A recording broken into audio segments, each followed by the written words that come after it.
سننے دیکھنے والوں کو انعام کا سلام پہنچے۔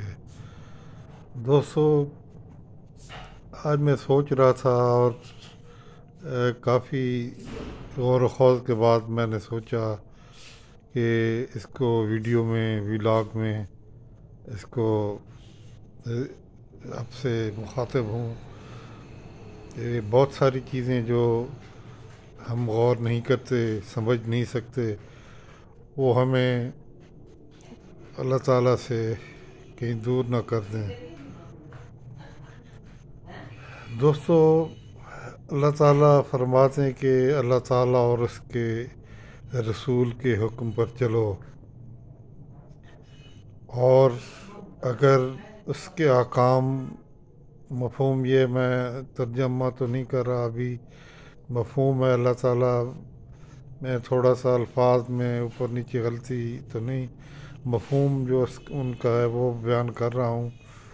یہ مفہوم ترجمہ نہیں ہے کہ اگر اللہ تعالیٰ کے اور اس کے رسول کے احکامات، اس کی بات تمہیں پسند نہ ہو تو پھر انتظار کرو۔ اللہ تعالیٰ کے احکامات قرآن شریف میں بیان کیے گئے ہیں، اور پھر احادیث نبی میں، اور ایک جو احکامات ہیں، یہ باتیں وہ حدیث قدسی میں بیان فرمائی گئی ہیں۔ حدیث قدسی وہ باتیں ہیں، قرآن شریف میں تو وہی کے ذریعے آئیں، ایسی وہی جو حضور پاک صلی اللہ علیہ وسلم پر نازل کی گئی اللہ تعالیٰ کی طرف سے، وہ حدیث قدسی۔ قرآن شریف تو مکمل ہو چکا، حدیث قدسی ایسی باتیں جو اللہ تعالیٰ نے اپنی مخلوق کی طرف پہنچائیں حضور پاک صلی اللہ علیہ وسلم کے ذریعے، یہ وہ احکامات ہیں۔ اب یہ احکامات تو واضح ہیں ہمارے لیے، ان پہ اگر ہم سستی سے عمل نہ کر سکیں تو اللہ تعالیٰ رحم کرنے والے ہیں، معاف کرنے والے ہیں۔ اگر ہم نے ان کا انکار کیا تو پھر یہ کفر ہے۔ کفر اسی کو کہتے ہیں کہ اس کی احکامات، اس کی باتوں کا انکار کیا جائے، اس میں کیڑے نکالے جائیں۔ کیڑے نکالنا کفر ہے۔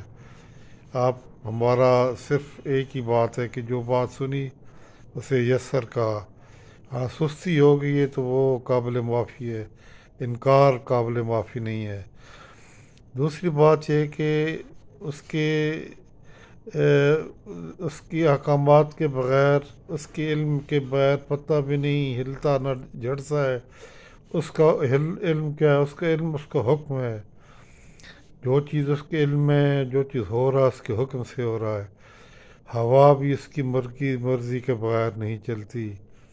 رات جسے بجلی کی کڑک کہتے ہیں، وہ بھی اس کی حمد بیان کرتی ہے۔ اس کا شکر کیا ہے؟ اس کا شکر اس کی حمد ہے، اس کی تعریف ہے، اس کا یہ شکر ہے۔ تو رات بھی اس کی تعریف کرتی ہے، اور پھر اسے جہاں پر چاہتا ہے گرا بھی دیتا ہے۔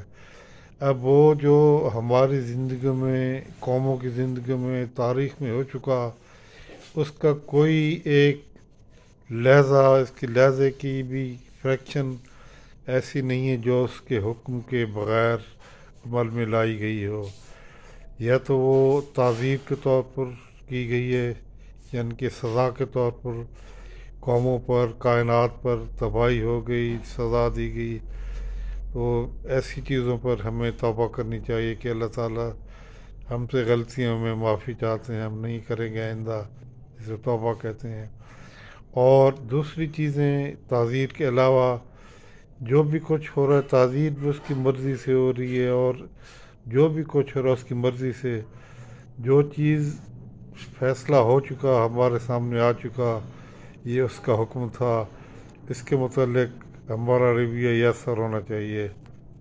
ہمارے ہاتھ کھڑے ہیں، کوئی تذبذب، کوئی اس میں عارضگی نہیں ہوگی، چاہے وہ ہمیں پسند ہو یا نہ ہو، ہمارے منہ سے شکرانہ نکلے گا، یسر نکلے گا۔ اور جو چیزیں، جو فیصلے میں نے، قوموں نے، کائنات نے اپنی پلاننگ کی تھی، وہ پلاننگ کا تو ہمیں پتہ نہیں، اس کے بارے میں مالک کا کیا فیصلہ ہے، کیا حکم ہے۔ تو پلاننگ ہم کر سکتے ہیں، خواہشات رکھ سکتے ہیں، لیکن ان خواہشات پر چاہے وہ کائنات کی ہوں، چاہے وہ ملکوں کی ہو، یہ قوموں کی ہوں، وہ خواہشات پر جو ہماری پلاننگ پر جو اس کا فیصلہ آ جائے وہ پھر ہمیں سرنڈر کرنا ہے۔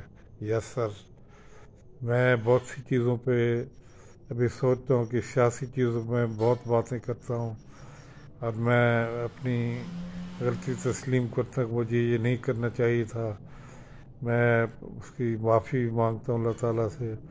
اصل میں یہ چسکے کی چیزیں، اور میں اللہ سے دعا کرتا ہوں کہ چسکا اگر چسکے کی صورت میں ہو تو ٹھیک ہے، ورنہ مجھے اس سے بچائے۔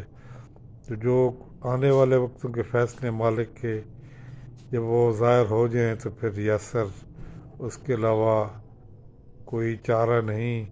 ہمارے یس سر نہ کرنے سے اس کا فیصلہ تو بدل نہیں سکتا۔ ہماری اطاعت یہی ہے کہ ہم لبیک کہیں، جسے انگریزی میں یس سر کہتے ہیں۔ اس میں کوئی ہمیں دل میں کوئی الجھن بھی نہیں پیدا ہونا چاہیے۔ یہ ایمان کی کسوٹی ہے کہ اگر ہمیں آزردہ ہوں تو اس کا مطلب ہے کہ ہم اللہ تعالیٰ کی مرضی پر مکمل طور پر سرنڈر نہیں کر رہے، اور اس کا ہماری مرضی پہ چلنے کی تو ہمیں طاقت نہیں ہے۔ تو کیا بہتر نہیں ہے کہ ہم یس سر کہیں اس کے ہر حکم پر؟